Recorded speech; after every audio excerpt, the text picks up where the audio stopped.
If you could, just to sort of set out for me what you think the defining issue of this election is and really sort of illustrate for us what you think is at stake. I would say everything is at stake. There are two elections this year that can go horribly wrong, and the one is the European elections and then certainly the US elections, because what we are facing right now, if there is, for example, a surge of the far right, that the whole European project is basically going to be put in question. So that would have horrible consequences but for Europeans, but I think also across the world.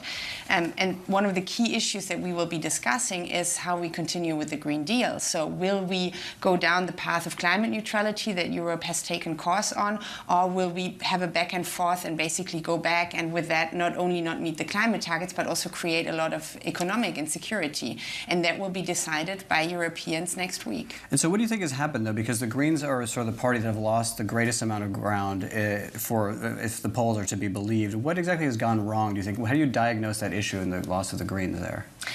Well, to be honest, I'm going to have an analysis of the election after the election, because in the last election we were also not foreseen to be that strong, and then it really turned out to be a green wave across Europe.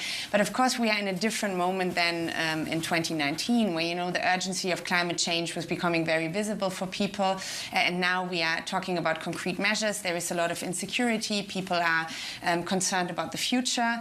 But I think especially in a moment like this, we have to make the case why the Green Deal is not only important for climate neutrality, but also to create green jobs, to have strong industry, to have strong economy in Europe, and that will be what we are trying in the next days. And I think, but maybe one of the reasons that message isn't getting through, it seems to me at least, the perception is that the European approach has been much more regulate first, kind of put up rules rather than create incentives, more of kind of, you know, the Inflation Reduction Act model in the United States. Do you think there needs to be a different approach in order to get these sort of initiatives through?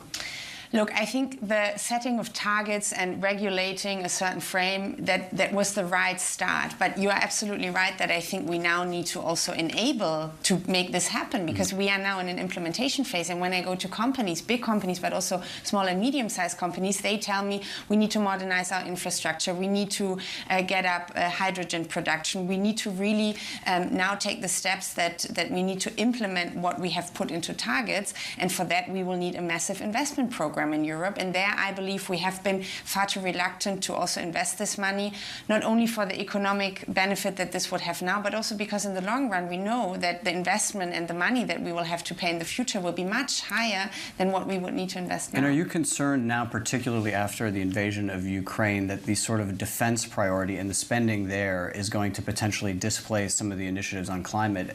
How do you sort of manage that? There's only a finite number of euros. Well, I think that these things actually go hand in hand, because I believe that when we speak about security, we cannot only look at this very narrow definition of defense. I mean, we'll have to invest in defense, but certainly we also need to look at how we spend the money on defense more efficiently, because right now we still very often have different member states developing different weapons systems. We have to have a more coordinated approach. While at the same time, we also have to speak about how our infrastructure plays a crucial role in, for example, our defense capacity. I've just been to Riga in Latvia and Rail Baltica, which is a big infrastructure project there. It's not only about making it possible for people to move from the Baltics to the rest of Europe, but also for military mobility, for example. So I think we need to look at these issues in a coordinated and in a way that we are using the money that we are using together for creating climate neutrality, economic strength, and also defense capabilities. And I want to talk to you a little bit about the issue of China, because obviously this has gotten a lot of airtime in the last couple of weeks. The Biden administration putting up tariffs on some of the sort of EVs and other sort of parts of the renewable energy infrastructure. The EU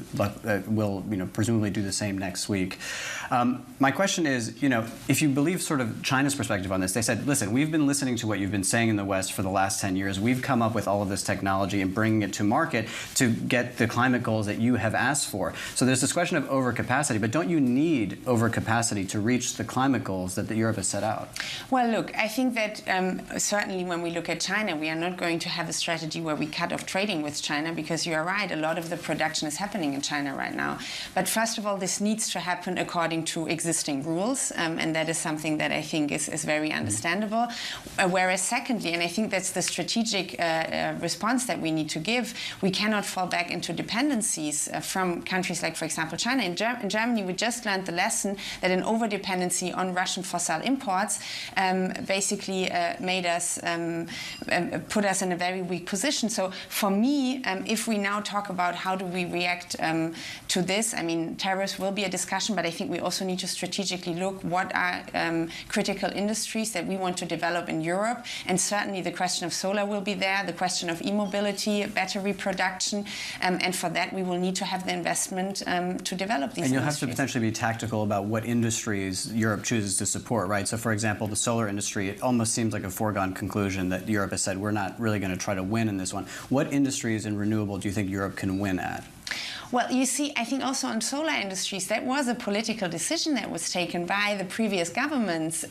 We had a solar industry that was starting to develop in Germany, and then wrong political frameworks were set. So I think that right now, looking at e-mobility, certainly car manufacturers in Europe are a very, very important part of our industry, but also steel production. I live in Duisburg. We have one of the biggest steel mills. Producing green steel will be key for the future, having our own renewable energy capacities.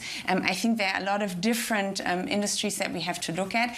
And I believe even coming from the most populous and economically strongest member state, we will only be capable of doing this if we work together on a European level, because even Germany is not big enough to do that. And on the question of who you're willing to work with for this next session in the European Parliament, if Ursula von der Leyen and the EPP were to ally themselves, say, with the ECR and work with them, would you support Ursula von der Leyen for the Commission?